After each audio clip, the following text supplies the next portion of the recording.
您现在正在收听的是美国俄亥俄州特利多教会的生活日志。今天要和您分享的题目叫一场生机的聚会。一个周二的晚上，服侍我们的弟兄临时召聚了一场爱宴，我们把椅子摆成围着聚会的样子，拿了弟兄姊妹预备的食物，在聚会的场地中坐下，客套地聊着天。像往常一样，等着吃完饭，有人宣布聚会开始，听讲道。然而聚会却迟迟没有开始，能寒暄的话似乎也都讲完了，能安排的事物也都布置了，面面相觑，不禁有些尴尬。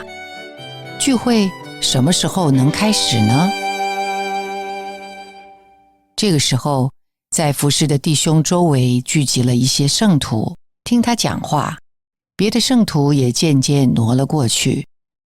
服侍我们的姊妹也很有负担的在与一些圣徒们交通，还有的圣徒在陪教会中的年轻人。其实一场生机的聚会早就已经开始了，我们还在等什么呢？这让我想到我最近找工作的经历。在找到现在这份工作之前，我已经有1年多的时间没有工作了。我天天的工作就是准点起床，准点做教会里的事务，准点开始投简历、找工作、等面试。就这样3个月过去了，5个月过去了，7个月过去了，转眼已经1年多了。弟兄姊妹问我，我就会说，我天天都在找工作，天天都在投简历，但就是没有结果。弟兄姊妹都很为我和我的家着急，迫切地为我祷告。不是要我找到工作，而是这种死沉的光景，被动的态度，安于现状的麻木，什么时候才能得着医治呢？回想当时的自己，再看看坐在椅子上等聚会的会众，我顿时觉得自己像极了那个在毕士大的池子边等着天使搅动池水，再等着有人把它放进池子的摊子。他一等就是38年。主耶稣就近问他，你想要痊愈吗？然后对他说，起来，拿起你的褥子走吧。那人立即痊愈，就拿起褥子走了。宗教守律法的生活是何等的可悲，何等的可怜。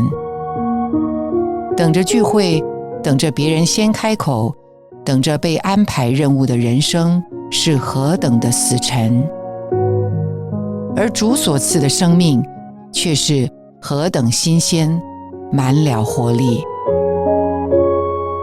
如今主就是那赐生命的灵，住在我们的灵里。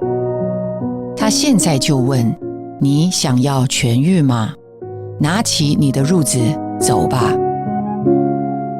其实我们无需观望和等待，无需循规蹈矩，我们可以随时随地地支取生命的能力，起来行走，经营我们的人生。我感谢这场生机的聚会，主让我再次看见自己的死沉、被动、捆绑，而催促我起来行走，得着荣耀的释放。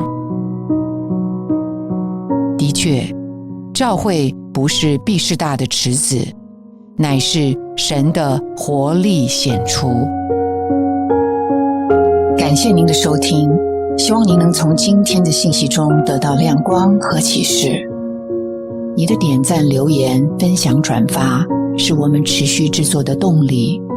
我们的网址是 thechurchintoledo.org。期待我们下次空中再会。